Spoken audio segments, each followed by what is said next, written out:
Hey art students, welcome to art. Let's make a project. What we're going to do this week is combine the art project of what's known as Blackout Poetry with some of Maya Angelou's poetry, namely from her famous book, I Know Why the Caged Bird Sings. In just a moment, I'm going to show you a little video about this book in particular, which chronicles her life and struggle as an African-American girl growing up, bouncing around in America. It's one of the best pieces of fiction in America, hands down. But before we go on and talk about the book, I want to go ahead and talk about the project. So here's the finished piece. You're going to you have a piece of actually one or two of the pages from her book, okay? And what's called blackout poetry is when you go through, and notice there are two sides to the page, so you want to read both sides and kind of figure out which side kind of stands out to you most. Because you're not reading it for the meaning on the page, you're going to look for certain words or phrases that stand out to you, and you're going to lightly underline them as you read through the page. There's just one side. And you're going to form a poem, basically. So it's obviously going to take you a little bit of playing, but you're going to eventually box off and underline words to make a poem. And I'll show you a slide of this in a minute so you can read it. So you want it to kind of flow and have meaning. You'll kind of pick up what you want your meaning to be as you're doing this. So when you sit down for the first time with a pencil, just kind of lightly, very lightly underline words that stand out. Then go back. You might want to add some, you might want to take some away. Try not to use more than about 3 words together, because this is a piece of poetry, okay? So you don't want to do big boxes of phrases, just little kind of groups of words, okay? Once you've decided on that, you're going to underline those words, and then we'll go through the steps of boxing it and then doing the drawing of the caged bird here, okay? So my poem, if you read it, says, don't slip up, inside spot, buried, won't find you, exploits of color, drab canvas, lynchings and deaths, pick up a stone, rapier-like, hurt, they don't comprehend. So I just picked some words off of that and formed it. Took a little playing with. I'll show you some more, a whole bunch more of these. So supplies to get started, okay? You're going to need your pages. You're not going to have this many pages. I've gone through the book and selected some pages that I thought were really kind of better. So you're going to have a couple of pages. I suggest you do one of these as a practice first, and maybe do one of the other styles that you see in the video. Not necessarily doing a caged bird here, but one of the typical blackout poems where you just black it out maybe. But do a practice one, and then do the one that you're going to do, then, you know, that's going to be like this, okay? That you're going to actually do as the caged bird, okay? So supplies, you're going to have a couple of pages out of I Know Why the Caged Bird Sings. You're going to need a ruler, or if you don't have a ruler, you can fold a piece of paper or use anything with a straight edge, because you do not want to freehand these straight lines, okay? You want to be able to make them nice and sharp. You're going to need scissors to cut out your little template for your birdie, okay? You have a piece of paper here in your packet with your directions that have these 2 birds. Select one, very carefully cut it out, very carefully, because you're going to use it to trace to make your bird that goes inside your cage. You'll need your Sharpie that we've provided, a very sharp pencil because you're going to trace and you're going to not want to make a dull line. And you're going to need the black paper for the frame that we've provided, and you'll need some glue, okay, to glue it down. So let's talk about Maya Angelou and I Know Why the Caged Bird Sings. Everybody in the world uses words. The writer has to take these most known things and put them together in such a way that a reader says, I never thought of it that way before.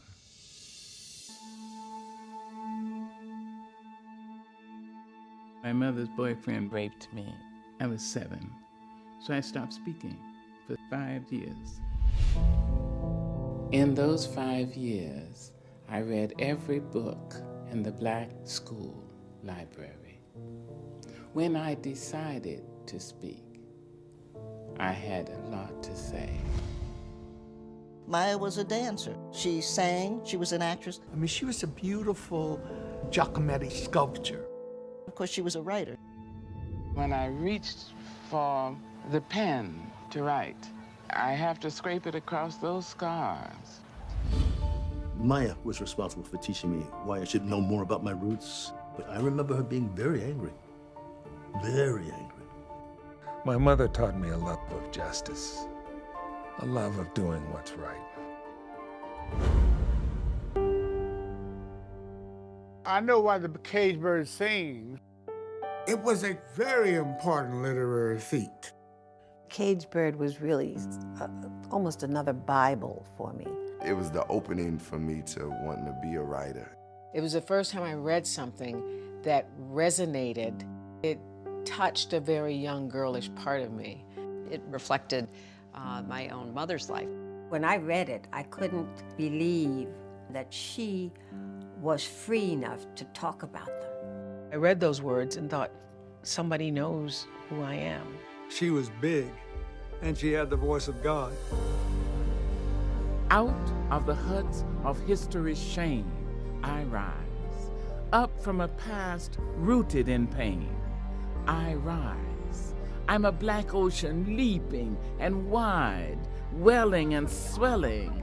I bear in the tide, bringing the gifts that my ancestors gave. I am the hope and the dream of the slave, and so I rise. I rise.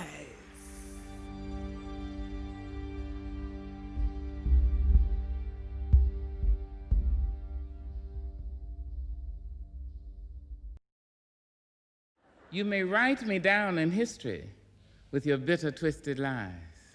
You may trod me in the very dirt, but still like dust, I'll rise. Does my sassiness upset you? Why are you beset with gloom? Just because I walk as if I have oil wells pumping in my living room.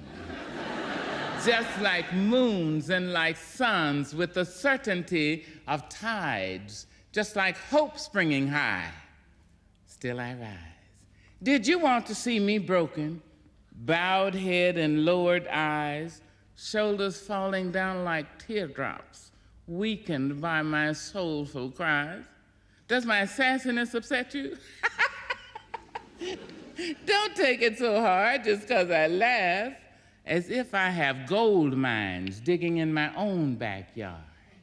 You can shoot me with your words, you can cut me with your lies, you can kill me with your hatefulness, but just like life, I'll rise. Does my sexiness offend you? Oh. Does it come as a surprise that I dance as if I have diamonds at the meeting of my thighs? Out of the huts of history's shame, I rise. Up from a past rooted in pain, I rise. A black ocean leaping and wide, welling and swelling and bearing in the tide. Leaving behind nights of terror and fear, I rise. Into a daybreak miraculously clear, I rise. Bringing the gifts that my ancestors gave. I am the hope and the dream of the slave. And so, wow. There I go.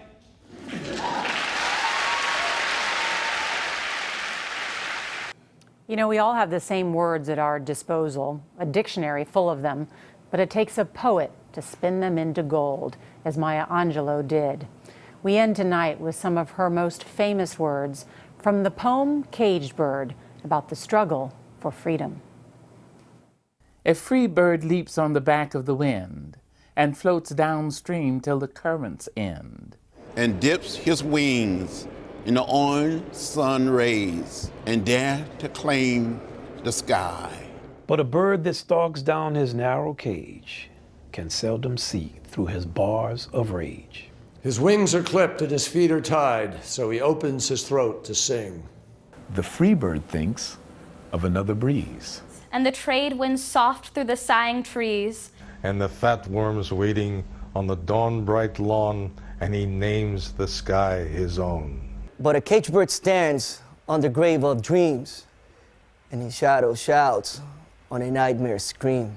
His wings are clipped and his feet are tied, so he opens his throat to sing. The caged bird sings with a fearful trill of things unknown, but longed for still. And his tune is heard on the distant hill, for the caged bird sings of freedom.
Before you commit to doing your final piece that's going to be about Maya Angelou's I Know Why the Caged Bird Sings, you're going to do a practice. So grab one of the larger pieces of paper that you have, or one of the alternate extra pieces that you have of Maya's pieces, and do a practice run. Use pencil first, use your ruler, then go over it with marker, make nice squares, actually rectangles like this. Okay, I drew in another little symbol in this case, but I have nice, really strong rectangles with spaces around it, big spaces around the words. And then I started to black it out. This is a typical blackout poem. Notice I want big spaces because here's the final piece, okay? Now that you've seen a bunch of examples, let's look at what we're going to do for our project. You have small pages and you have some larger pages out of books. We're using the small pages, only the small pages. These are out of the Caged Bird book. You're going to follow the examples exactly like in the packet. You're going to read over, start selecting words that stand out to you, and building a poem. Then you're going to actually build the rest of the cage and the bird and so on. Follow the steps exactly. Here's my end piece. I was really proud of it. And let's see where we go from here.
Here's my finished piece. Don't slip up, inside spot, buried, won't find you. Exploits of color, drab canvas, lynchings and deaths. Pick up a stone, rapier-like, hurt. They didn't comprehend. Thanks, guys. I hope you enjoyed making your poems. You have plenty of extra sheets of text, so go crazy. Look at some of the examples that you enjoyed and go for it. Have fun. Until next time, keep making your art.